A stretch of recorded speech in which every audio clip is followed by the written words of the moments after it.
This wild mouse has taken Cinderella. Please like the video and subscribe to the channel. It helps us a lot. Enjoy! I'm sure you all know the story of Cinderella, right? It's this one, but with a twist. Thanks to our female lead's request to her fairy godmother, Cinderella got to go to the palace's grand ball, and when the clock struck 12, she hurried away, leaving behind her glass slippers. The prince instantly fell in love, so he searched high and low throughout the kingdom for her with the glass slipper.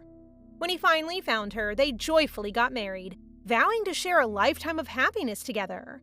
However, this is no fairy tale, as Cinderella's happily ever after did not even last a full decade. They say she was cast out because she's unable to bear an heir, so she just cries every night while her husband is out there living it up with his side chicks. This is why you should not trust a man who cannot recall your face. If our female lead had known, she would have ruined Cinderella's wedding, but it's too late now that she has aged and is unable to walk properly. Yup, this little mousie is our lead, and in front of her fairy godmother, she wishes to see Cinderella smile again before she takes her last breath. The fairy godmother, or should I say godfather, can't believe that Mousie's last wish is for someone's happiness. So he makes a wish too, for Mousie to be happy and strong, just as she has always been, with a hope that she won't meet someone like him again. Alright, I'll keep this haughty godfather with the long white hair and unusual stains on his hands and face in my memory. Seems like a key character. Our adorable little mouse gets so puzzled when she feels her plump cheeks being poked by Sarah. It feels so real to be a dream, so she follows Sarah and sees her getting scolded by her stepsisters, who call her Cinderella because she's always covered in dirt, even though her real name is Seraphina Bluewood.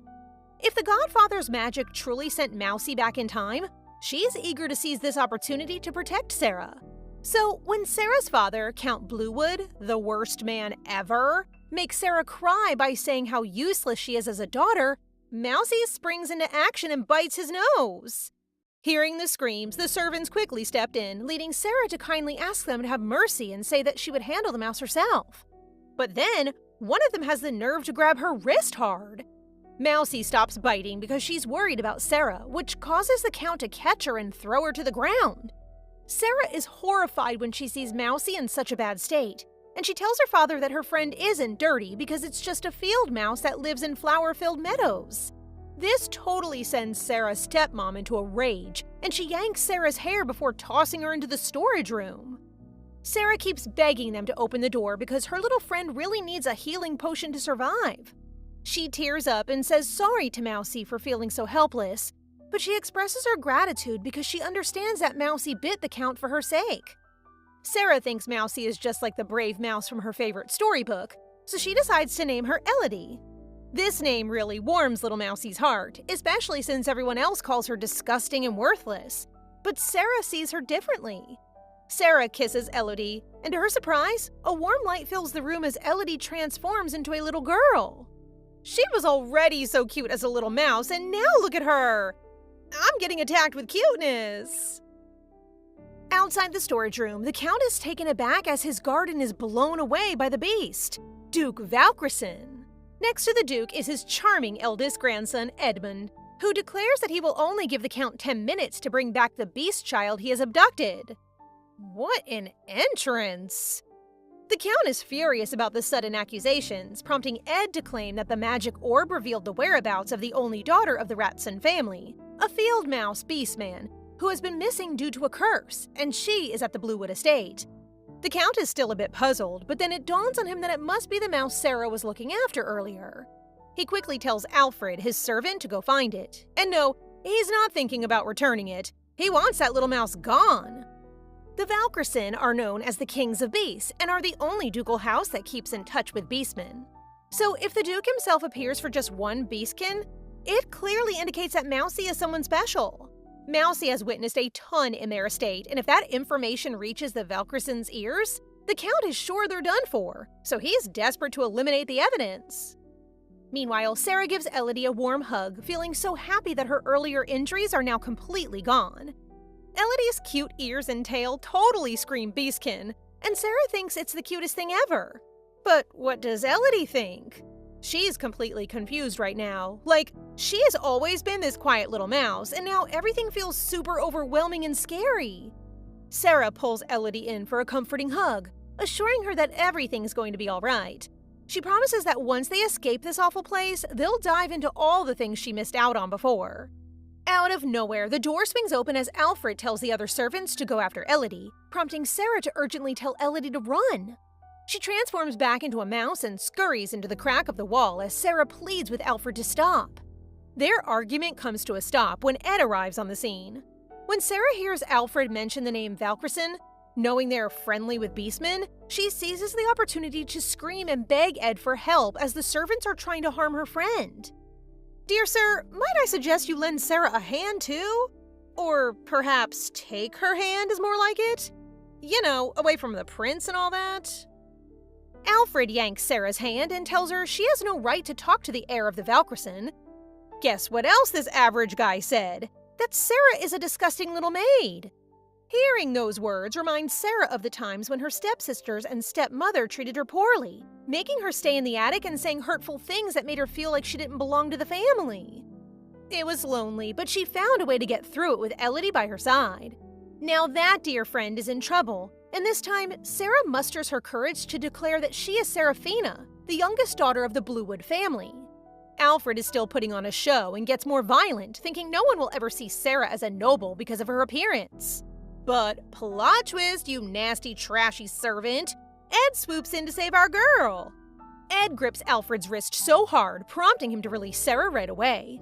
It appears that Ed hasn't come across the name Seraphina Bluewood before, as there's no record of anyone by that name in the Bluewood family. This brings a smirk of victory to Alfred's face, knowing that Sarah's family doesn't even acknowledge her at all.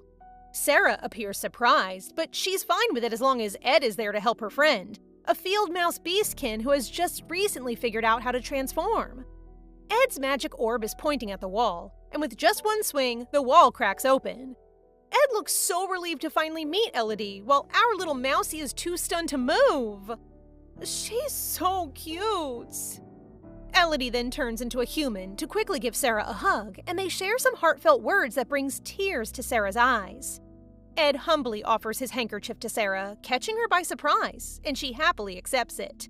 However, little Elodie isn't impressed with how Ed is making a move on Sarah at all. Well, at least from her perspective.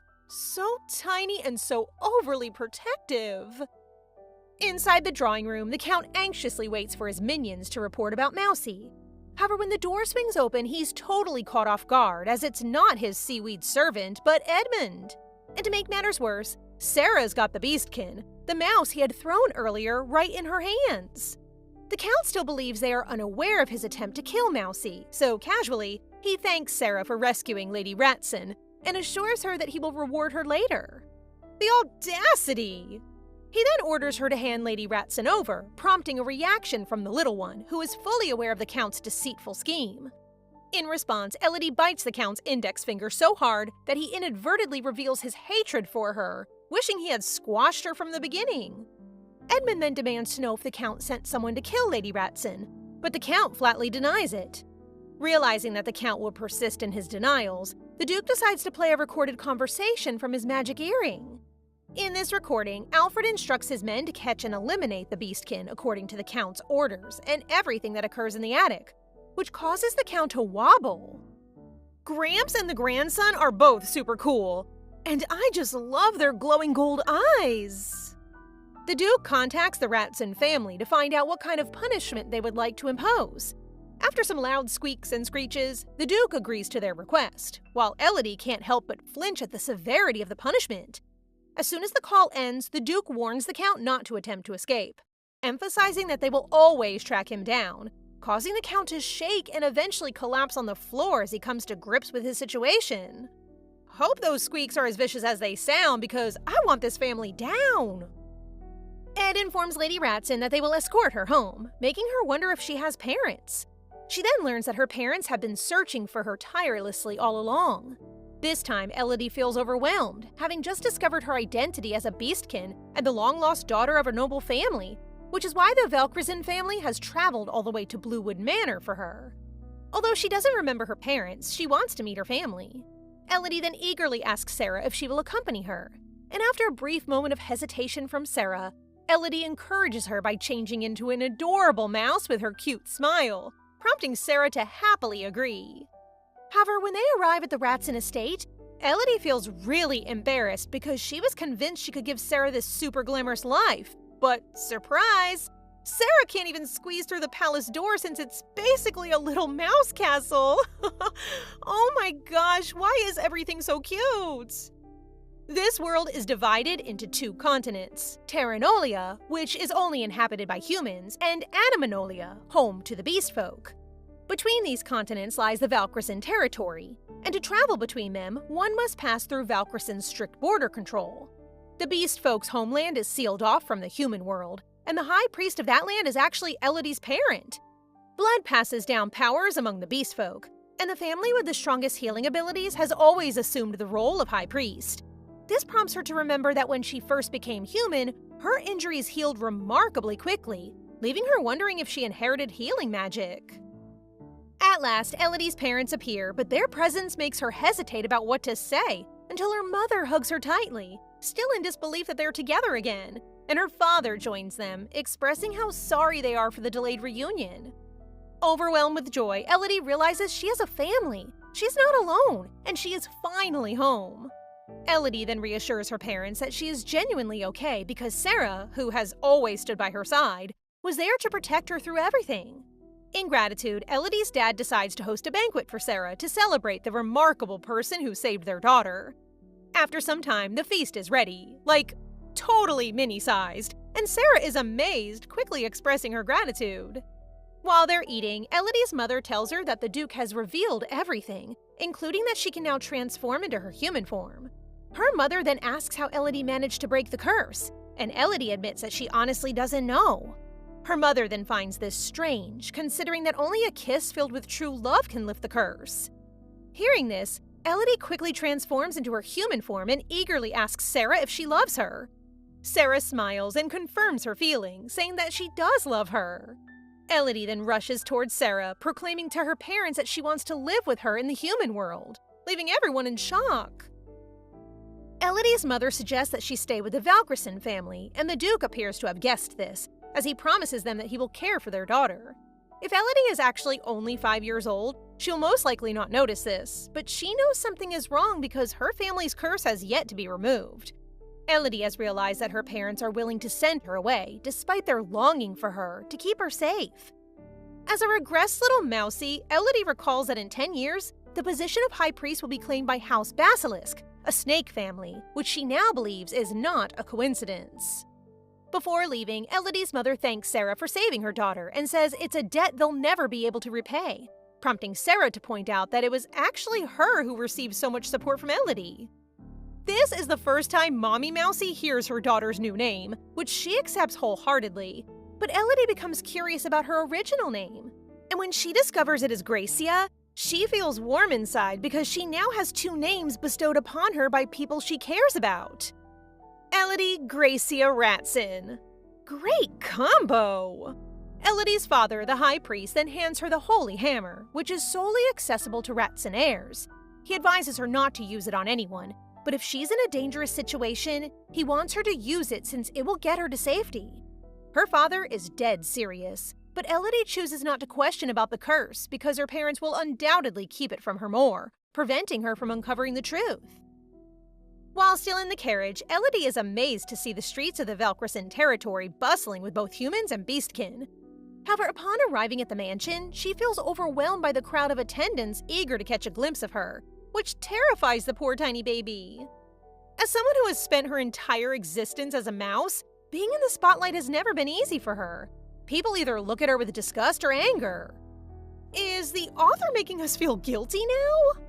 Anyway, Ed accuses Sir Half for scaring Elodie, which causes this giant cinnamon wolf beastkin to question why he's the only one being lectured, prompting Ed to simply state that he has the scariest face. Ed then declares that predator-class beastkin are not permitted to approach Elodie, which simply tears everyone's hearts. When Elodie finally calms down, she realizes that humans and beastkins coexist peacefully in Valkrysson, thanks to the Duke. However, she is aware that this place won't last long since in only 5 years, the Duke, the symbol of peace in Valkrisen, will pass away of an unexplained heart attack.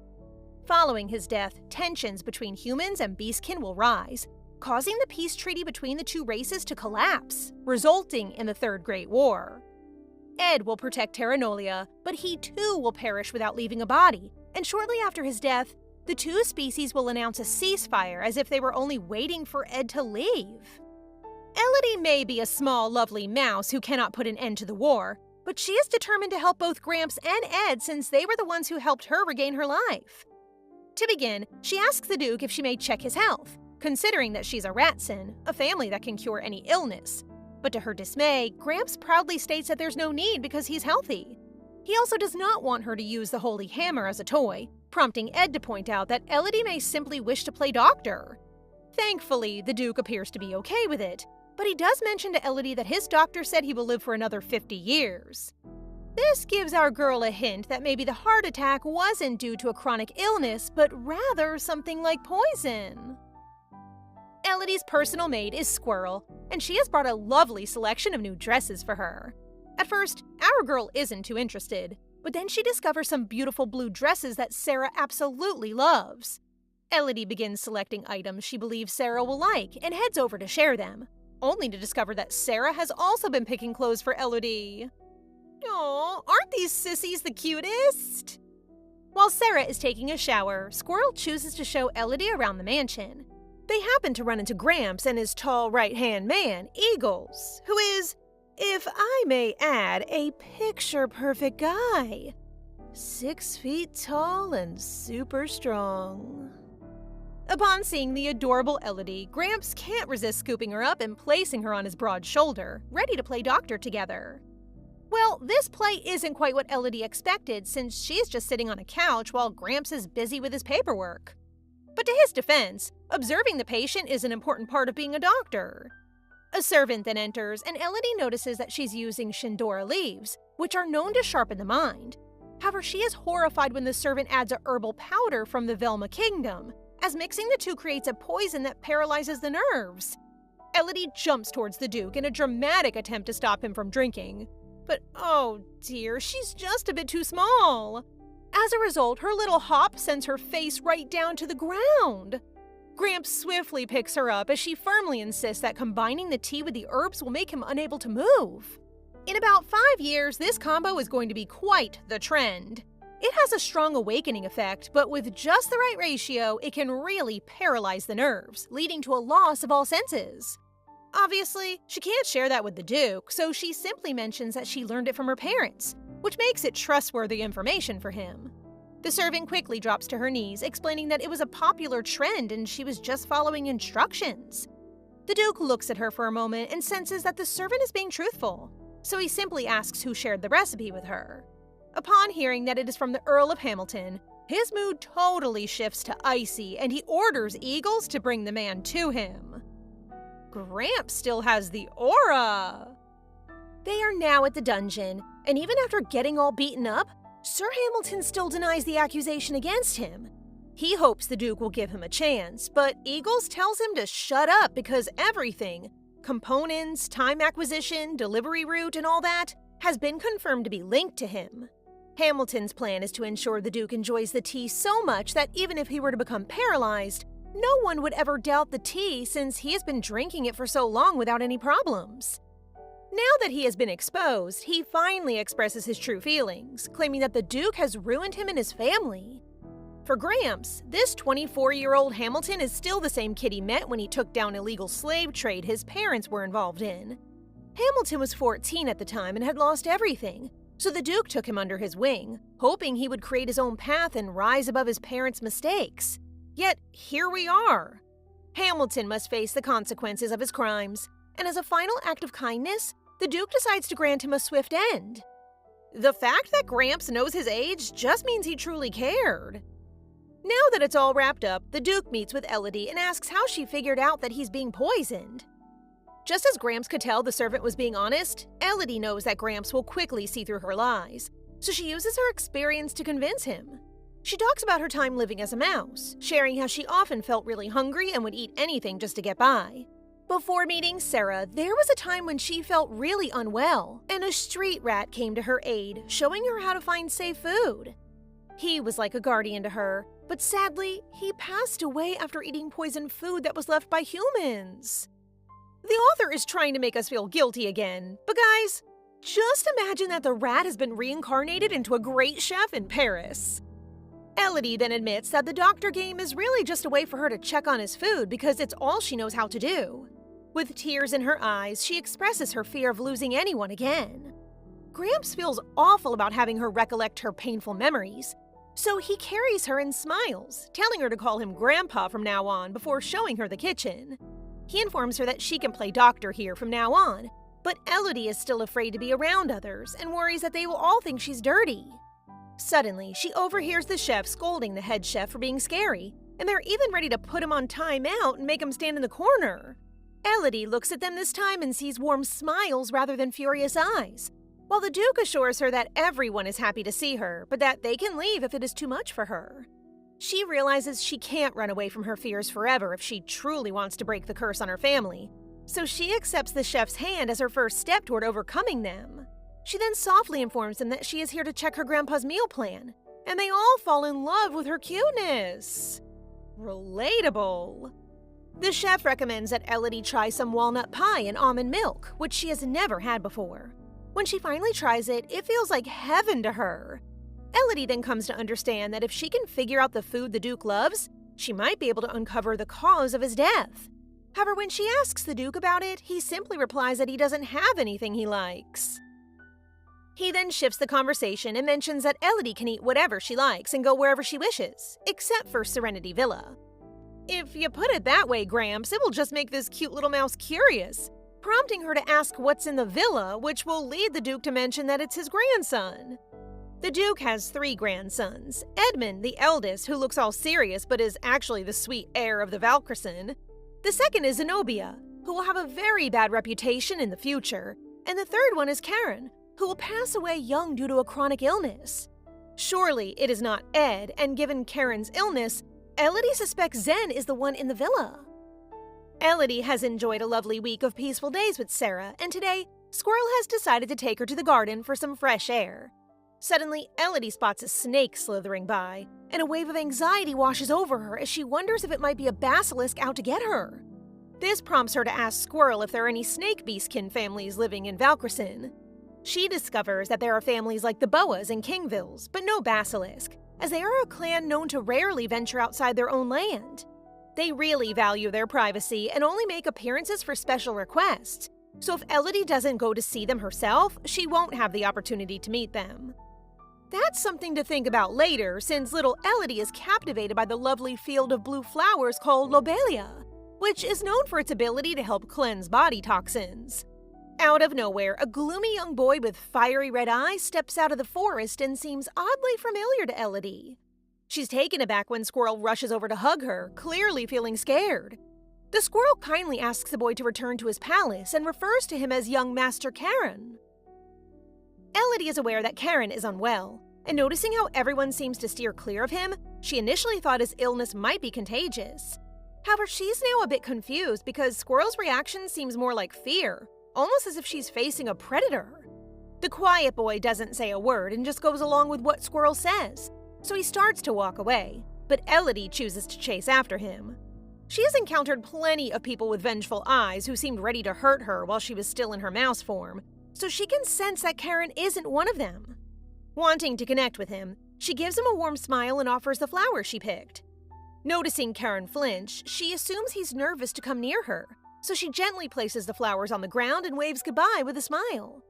Karen is still in shock from what just happened, and he appears to recognize our girl, saying she used to be called a divine miracle. But it doesn't seem to matter to him, as it looks like the reason everyone avoids him is that everything he touches turns to ashes, just like the flower now. Elodie chooses to head to Sarah when she unexpectedly runs into Sir Half, causing her to let out a startled scream that surprises the big guy, prompting him to scream too. However, Elodie's fear shifts to confusion because she wonders why a huge beastman is freaking out instead of her. Half is actually the captain of the Silver Knights, and he's covering his face because he heard that she's scared of it. Well, Ed said that, but for Elodie, it just makes him look silly, so yeah, our little one isn't scared anymore. This brings Half so much joy, and he shares that he's here to guide a guest to meet Sarah. However, when Elodie sees who it is, she becomes extremely alarmed, as it turns out to be the prince's errand boy, Wellston. In her past life, this guy was the one who looked for Sarah, convinced her that the prince loved her so much, and even took her to meet the prince. In this life, Sarah appears to have no interest in talking to Wellston, but he insists on introducing her to high society and inviting her to the prince's birthday banquet. Sarah informs him that she is not a noble, not technically, but because her family treats her like a maid, which makes the guy look disappointed. But he adds it doesn't matter because with her beauty, even if she couldn't be the queen, she can be a concubine, aka a mistress.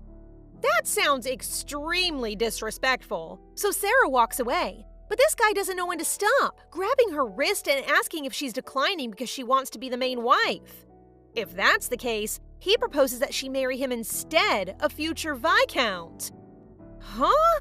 This guy has the confidence of a heartthrob in the face of a disappointment. Meanwhile, Elodie extends her little hands and requests that Half immediately take her to Sarah, which is a dream come true for Mr. Wolfie, so he carries her and rushes to Sarah.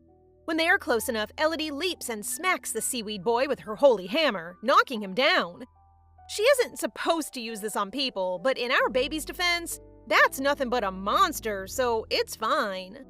As Half tries to carry the boy, a pouch on his coat opens up, releasing magic cotton balls. When the boy wakes up, his wrists and feet are restrained, and there's the Duke right in front of him, with Elodie just chilling like the boss she is. The Duke glares at him for making a move, insulting his guest, and stealing something significant from Valkrison, namely the magical cottons that slid out of his pocket. These floating cottons are actually a bundle of magical energy, allowing those not versed with magic to cast spells simply by absorbing it. This makes them an incredibly rare and valuable treasure. Elodie finally realizes how the lazy prince from her past life managed to learn basic magic by stealing magic cottons, all the while having the nerve to claim it was all natural talent. Ew! The magic cottons are nearly extinct, and according to Valkrison's law, the first offense of theft results in a 3-year ban from entering the territory, which does not sound awful for Wellston. However, Eagles adds that if what they stole is a protected species, they would be banned forever. And yeah, their wrists will be chopped first, which horrifies Wellston to the point where he confesses that he merely followed the prince's orders. Elodie panics as they agree to call the prince while Sarah is present, but thankfully, Sarah decides to go to her room. As soon as the call is answered, Wellston begs the prince for help. And what do you expect from a trashy prince? He plays completely innocent and apologizes to the Duke for one of his men's crimes, but he agrees to carry out the Valkrison law, leaving Wellston in tears. Elodie glares at the screen, irritated at how the prince speaks with such poise. But thanks to this, the connection with Wellston ends, so she no longer has to deal with the prince. Wellston then contacts his father and begs for help, so Elodie plans to sneak in later to see how he will be punished. But for now, she gladly heads to Sarah's room. However, baby Elodie gets surprised when Sarah appears distressed, and it appears that this is due to the earlier call with the prince. Sarah decided to go back to her room since she saw Elodie so frustrated, and she now wonders if she's getting in the way of something or if Elodie is keeping something from her. Elodie can't simply say, "If you meet the prince, you two might fall in love and you'll eventually get hurt," can she? Sarah truly appreciates Elodie's affection, yet she struggles with the feeling that she doesn't deserve it. This leads Elodie to reassure her that she absolutely does deserve all the love in the world. Elodie shares how Sarah was the only one who showed her kindness when she was just a mouse, always ready to protect her even when she needed it herself. Now that she has the power, Elodie just wants to return that kindness. Elodie's statement makes Sarah chuckle because she finally gets where she's coming from. But Sarah also tells her that the reason she accepted the abuse was not because she's naive or kind, but because doing anything won't change anything. However, her situation is different now because she has someone she wants to protect, Elodie, and she hopes that Elodie will allow her to face her problems using her own strength, as she does not want Elodie to be in danger because of her. This helps Elodie realize that she is stuck in the past, so when Sarah suggests that they do things together, Elodie decides to focus solely on the driven Sarah in the present. Wellston, the lucky dirtbag, is able to keep his wrists intact since his father formally apologized to the Duke on his behalf. However, in exchange, Wellston must be stripped of his title and handed over to the monastery. Still a win for us! The floating emojis, aka magic cottons, have been hanging around Elodie, and Eagles believe this is due to Elodie's Ratson bloodline, which carries the blessings of Penniless, the god of Animanolia. But what surprises our little girl now is when Eagles claims that the prince is going to Valkrisen to personally apologize, forcing her to quickly prepare her holy hammer, for which Gramps grants her permission as long as she tells him first before doing so. This calms our outraged Mousie, but as much as she wants to smash him 100 times, hammering a prince will cause problems for the Duke and Ed. She wants someone to help her with her plans, and she figures knights are the best option. She is now in the training ground being carried by the proud Half, and she announces her plan to form a squad for her secret mission to send the prince away. She only requires 5 members, prompting the Wolf Knights to prepare for action. But when she clarifies that she only requires those with acting skills, Leopard, the captain of the Golden Knight Order, volunteers along with Lady Knights, whom he calls his sweethearts. Elodie dislikes to see how flirtatious Leopard is, since it reminds her of the prince, so, sorry my sweet sir, you are out. Speaking of the prince, Caesar has arrived in Valkrisen, and the first person he confronts is Ed, whom he refers to as a childhood friend despite the fact that they only met briefly when they were young. The prince wants to know who the lady is that Wellston offended, but Ed refuses to tell him because the situation has already been settled. The prince suspects Ed has fallen for the lady since he's defending her. Oh, I can't wait for that to happen! This further piques the prince's interest, leading him to smirk and appear as though he wants to apologize to the lady himself. However, Ed perceives his intent and openly warns the prince that no one in Valkrisen will be treated like a toy. The prince shrugs it off and just says that he's unaware that the rare magic cotton has been kept in Valkrisen. He wonders why Ed doesn't use it because, with his incredible swordsmanship skills paired with magic, using the magic cotton would undoubtedly increase his popularity. Well, unlike you, Prince Not So Charming, Ed is already thankful for what he has and doesn't want to take anything without putting in the effort. I want him for Sarah! The prince is now roaming through the annex in search of Sarah, because he is so frustrated by his failure to obtain the magic cotton that he wishes to win over the lady and enrage Ed. To his surprise, the hallway is full of magic cottons, and he convinces himself that because he would soon become king of Silveria, the power of magic cotton should be his. He picks up a piece of magic cotton just as Elodie shows up, and thinking she's just a child, he tells her that the magic cotton is his because he discovered it. He attempts to absorb the magic cotton before Elodie can call for help, but he becomes confused since it isn't working. You see, Prince All Title No Talent, no matter how hard you try, you will never be able to absorb it because it has already been imbued with Elodie's divine energy. Our girl is clearly enjoying teasing him about it, which irritates the prince. But before he can lay his hands on her, the Wolf Knights appear. The prince assumes they are here for him, but he is humiliated when Half holds Elodie and goes, "Oh, you're here, Prince?" The prince finally discovers that the little girl is actually the Ratson family's heir, which puts him in a tough situation, since if word spreads that he not only tried to steal magic cotton, but also tried to hurt Lady Ratson, it will undoubtedly cause trouble, forcing his father to intervene. He tries to remain calm. After all, we're talking about a child here. But to his disbelief, Elodie immediately reveals to Half how the prince attempted to steal the magic cotton, causing Half and the squad to lock in with their award-winning acting as they question the prince. Elodie begins to shed tears as she describes how the prince tried to scold her as well, which adds to the knight's rage, as the prince can only mentally curse Elodie before leaving. Once the prince has left, all the knights return to being cinnamon rolls, pleased to have completed their first mission with Elodie. Meanwhile, the prince struts his walk of shame, furious as he adds Elodie to his enemy list along with Ed, and swears that Elodie will never be able to fool him again. Not only did he try to hit her, but he's also holding a grudge against her. Trash! Today, they watch the knights train, and it appears that being with Elodie has boosted their energy, which is great for Elodie because they will need to be stronger for the war in 5 years. Suddenly, the Duke casually brings up that he heard Elodie had a tough time with the prince, which catches Sarah off guard since she had no idea about it. Sarah feels foolish thinking that Elodie would depend on her, but surprisingly, she takes it in stride and is now more motivated than ever to become strong enough for Elodie to lean on her. This reminds Elodie of a time when, in the face of death, Sarah earnestly asked the prince to allow her to help their people and fulfill her role. But unfortunately, her request was turned down. Elodie is determined not to hold back Sarah's potential like the prince did, and she is eager to support her on her road to becoming a better person. Elodie happily tells Sarah that she will support her until she can stand on her own. To help with that, she suggests entering the Ratson family, but it seems that won't be possible since royal law prohibits beastkin and humans from joining together. The Duke suggests that Sarah could join Valkrison until she gains her independence, which Sarah truly appreciates. However, she politely declines and instead asks if the Duke would consider sponsoring her. She hopes to reclaim her name in the Bluewood family registry because she wants to take what's rightfully hers, which complicates the Duke's plan to eliminate the Bluewood family at the request of the Ratson family. However, he's confident that the Ratson family will understand if it involves Sarah. For a family that never considered Sarah as one of their own, having her take over will definitely be a sweet form of revenge, and Elodie is excited about it. Kingdom Silvera has a law stating that all children, regardless of gender, have the right to inherit, and direct descendants have the highest priority, which was enacted by the previous king since he only had daughters and refused to give up the throne to another bloodline.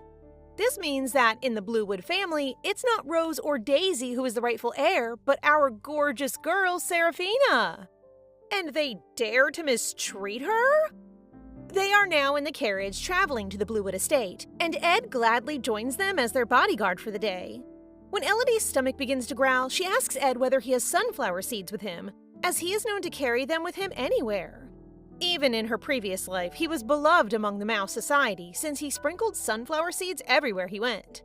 Elodie realizes today that Ed has been carrying seeds with her in mind, but he no longer does so now that she is finally here. Elodie feels warm inside because the guy in front of her has never stopped looking for her, like the hopelessly nice green flag person that he is. Ed then smiles because instead of seeds, he has actually brought cookies with him just for her. I thought Sarah would like Edmund more now, but it seems she's not a fan of how he's trying to win over Elodie, her baby, with food, and he doesn't deny it. My ship isn't sailing yet, but I'm really enjoying how they're competing for Elodie. They have finally arrived, and look how the tables have turned. Those who abused our beautiful Sarah are now on their knees. The Count is enraged as he asks Sarah to instruct Ed to put his sword down. And I love how Sarah simply gives him a dangerously confident smile. Next, she grins at her stepmother, perhaps enjoying the view in front of her before telling her that she has just found that her name is not on the Bluewood family registration and suspects she has removed it. Love how she's showing off her inner baddie side. Her stepmom shivers in fear and says that there must be some kind of mistake, which Sarah finds totally fine since mistakes can always be fixed. Stepmom seems really relieved and assures Sarah that she won't be a bother again. But Rose finds this confusing since she still sees Sarah as a maid, leading to a shocking slap from her mom. Good, Mom gets where they stand. Sarah announces that she will reclaim the Bluewood name, but first she wants to retrieve her mother's keepsake. They make their way to the treasure vault, and as Sarah looks through her mom's treasures, Elodie notices a bracelet with a red gem that gives her a sudden headache. A memory of a man named Nyx Basilisk wearing the same bracelet flashes across her mind, and she realizes that this is the one who kidnapped her and cursed her. When Elodie returns from her trance, she quickly asks the stepmom about the bracelet, discovering that a masked guy gave it in exchange for the stepmom getting rid of every last mouse in the mansion. Of course, it did not happen because this lady was so busy tormenting Sarah that she forgot to do any pest control. Elodie wants the bracelet, which the stepmother is hesitant to give until Sarah smilingly threatens her if she is sure she will not give it. Cannot believe this is the same girl that was bullied! After a few days, Edmund confirms that the bracelet is not an artifact but rather an ordinary bracelet. Sarah expresses gratitude to Ed for all his help, and this sweet boy says he can't imagine the misery she and Elodie have gone through, so he's more than willing to assist them in any way he can. I love it when he smiles. Actually, when Elodie saw Nyx's flaming red eyes, she immediately thought of Karen. The two appear very similar, and as Eagles previously mentioned, the Duke is known for taking in abandoned children, which suggests that Karen may not be blood related to the Valkyrie. Instead, he could be Karen.skay. He could be a spy, but isn't it unrealistic for a child? But why does Gramps decide to protect him and keep him locked away in the annex? Elodie suspects that Duke Valkyrie is hiding something. Elodie is determined to ensure that Karen stays alive in this life since he's her only link to the basilisk, so she's planning to meet him again. Elodie has a self-healing ability, so even if Karen's illness is a contagious disease, she'll be just fine. When she suggests curing Karen's illness so he can enjoy playing outside, Ed quickly turns down the idea, claiming that even her father, the High Priest, is unable to cure it. Elodie admits that healing him isn't possible right now, but she ensures that when she becomes strong enough, she will do it so Karen will trust her. For now, she plans to get closer to him. Sarah is now officially Seraphina Bluewood on paper, and she is more driven than ever to study and prepare to be her family's heir. While studying, Elodie falls asleep on Sarah's lap, and when she wakes up, she apologizes. But it appears that holding baby Elodie relieves Sarah's exhaustion, most likely due to Elodie's abilities. Elodie decides to sneak into the Serenity Villa and notices that there are no smells or anything rotting, leading her to suspect that Karen's illness is related to poison rather than a contagious disease. Upon hearing whimpers and groans, she quickly follows the sound and finds herself in a very dark room. She knows the comfort that darkness can provide, having used dark places to seek refuge herself. However, she learns that hiding won't resolve anything. So she pulls back the bed curtains, revealing the weak Karen. Oh my, this poor baby! He seems to be in a lot of pain, and since she can't do anything to help, she hopes that her touch will bring him some relief. When Karen notices what Elodie is up to, he shoves her hand away and asks her to leave, mentioning that he is dangerous. After that, he collapses. But there's no need to worry because he looks more relaxed than before, which means her touch must have worked. So she tucks him into bed and leaves for the day. Black hair and red eyes, feared, pitiful, and from an influential family? I think we found the male lead, guys. Elodie has found what she was looking for as the black liquid coming from Karen's mouth, and the scales on his body confirm that he is a basilisk. She feels that his sickness is preventing him from controlling his own poison, and she is certain that if this is not treated, his poison will get worse. This leads her to suspect that the massacre that will happen in Valkyrie in 5 years, in which hundreds of people were turned to dust, is the result of Karen's actions. If she is true, she can only think of 2 reasons why Karen would do it. Either he's unable to control his poison, which spreads as he passes away, or the basilisks order him to do it and then end himself. Elodie still has time, and Karen is young, so if he's a spy, she intends to win him over. If that fails, she shall prepare to treat him as an enemy. When Karen finally wakes up and sees a button on the floor, he quickly remembers how Elodie touched him with her bare hands, which must be why his body feels better now. He immediately freaks out, thinking he has killed the person who was trying to help him. Noticing that her body is missing from the mansion, he decides to look for her outside and feels that the best thing he can do now is to bury her himself. Mr. Devilishly Charming Boy, the cold body you're looking for is actually chilling on her bed. Elodie remembers her father telling her that if danger ever arises, she can simply strike the holy hammer anywhere and it will lead her to safety. She decides to give it a try and hits the wall, and to her surprise, it makes a hole. She expects the hole to lead to the next room, but as she peeks, she realizes it's another dimension. She transforms into her mousy form to enter the hole, when she discovers that the vast, grandiose room is actually a library. She finds a book written by the first Ratson head, Raphael, concerning resurrection and life, but she's unable to open it. She looks through other books, and everything seems extremely valuable, such as volumes on purification, poison, and detox, but she's unable to open any of them. She proceeds to look around until she finds the shelves of books belonging to the 23rd head of the Ratson family, Maximilian, her father. There are books about herbalism and anatomy, but the book titled Our Little One grabs her attention because it is obviously about her. Elodie is overjoyed when she's able to open the book, but she's also saddened because her father wrote it when she went missing and trusts that she will return. She realizes that possibly the reason she can't open the other books is that they aren't for her, unlike this one, which her father wrote specifically for her. One page talks about a formula for scar healing ointment, and with the whole shelf full of ingredients, Elodie happily decides to follow the instructions and mix things together. She feels so joyful about how simple making medicine is when, out of nowhere, a fire starts talking, saying she did it wrong, which makes her scream in surprise. "Calcifer, is that you?" This lovely ball of fire is Inferno, the spirit of fire who has always existed in this space, the sanctuary of healing, and is familiar with all of the written works here. Elodie instantly asks for help in lifting the family curse, but Inferno appears to be content with whatever the future brings. And while he couldn't picture anyone other than a ratson entering this place, he can only go with the flow. Elodie could understand if it were fate, but she knows someone is attempting to destroy her family, so she refuses to give up and will do anything she can to save them, whereas Inferno can simply sit back and watch. Inferno is impressed by our little one's determination, so he offers to help if she can read the book she's carrying in a month. Our girl got a bit too confident and said she could finish it in just 2 weeks, but now she's regretting it. She's tired of reading, so she decides to take a walk, but the adorable magic cottons are so needy that they are starting to get on her nerves. Eagles notices that she's getting a bit annoyed with the floating emojis, and he thinks her divine energy might be boosting the magic cottons, which sounds promising. So she decides to take good care of them and use them as one of her cards for the future. They suddenly see a black snake, which Elodie recognizes as the same snake she saw before, and she realizes it must be Karen. Despite Eagles' warning that it is dangerous, she extends her hand and allows the snake to slither to her hand. And now that she sees it up close, she thinks it is quite cute with its round head and eyes. Eagles realize the snake is injured, which is caused by this little kiddo being clumsy while searching for Elodie's dead body in the forest and falling over. Elodie can finally use the healing ointment she's been studying, and the wound heals quickly after she applies it. Snakey then crawls away and changes into Karen, relieved to see Elodie alive despite touching him.